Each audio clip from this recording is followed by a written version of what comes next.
I did things as a teenager that have stained my soul forever. I can't forgive myself, and I can't keep living behind this mask. I have to come clean. I need to warn you, I am not the victim in this story. I am the predator. I've been too afraid to speak this aloud to my family or friends, fearing that once they see the monster behind my eyes, they will cast me into the darkness where I belong. I grew up in a suffocatingly conservative world.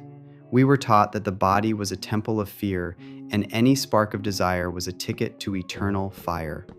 No education, only warnings of damnation. My father, drowning in his own mental collapse and poverty, had no words for me. My mother was a stranger 1,000 miles away.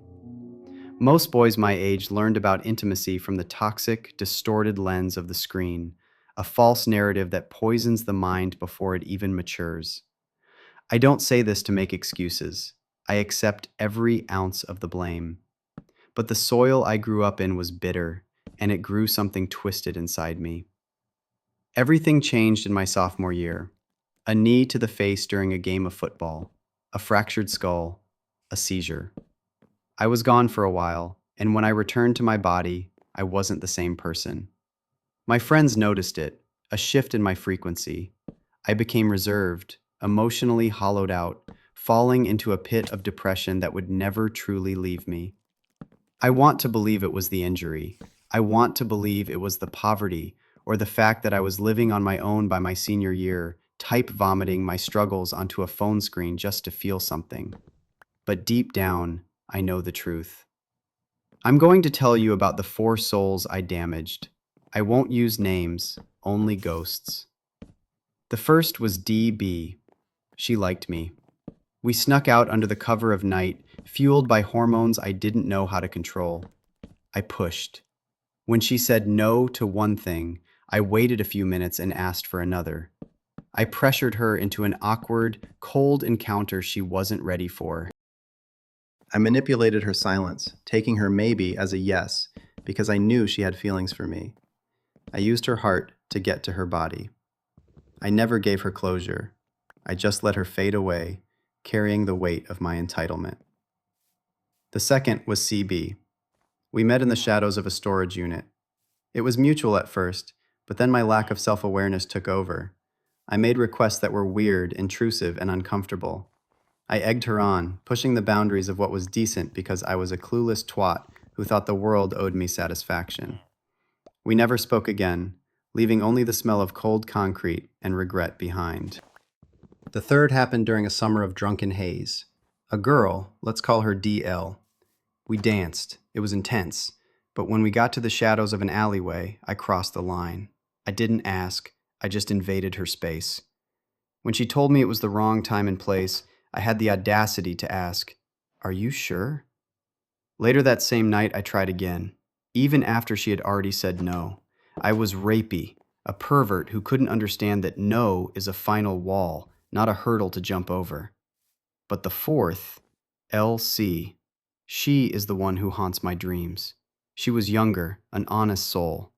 We were in a track shed, lying on mats in the dark. Every time she told me, "It's too fast," I pushed back. "Just a little," I whispered. I persuaded her. I wore her down until she gave in just to make the pressure stop.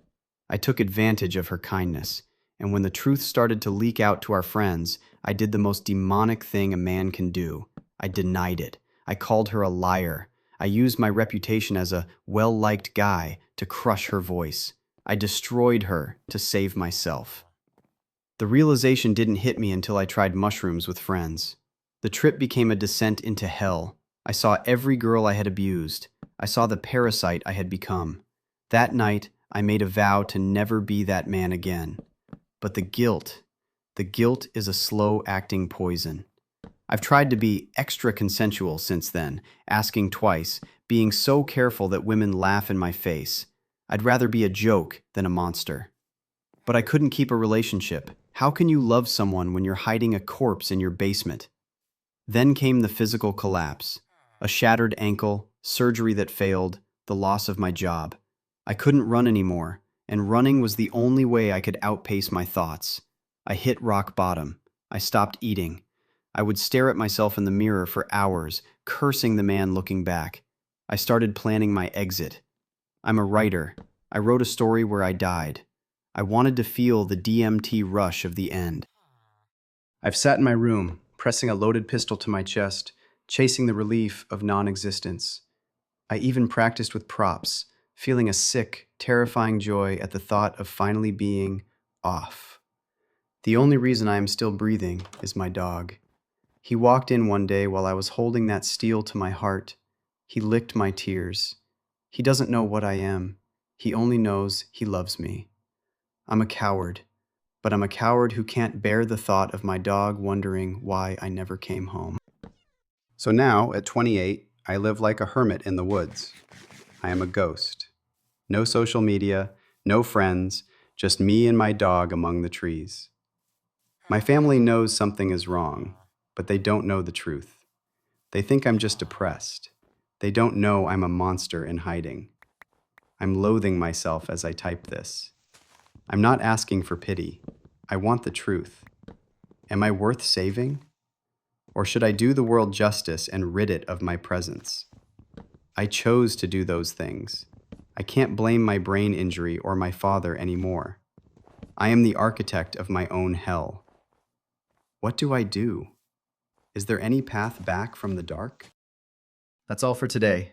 This story was incredibly heavy. It left me with a really hollow feeling in my chest. But what do you guys think? Let me know in the comments. See you in the next one.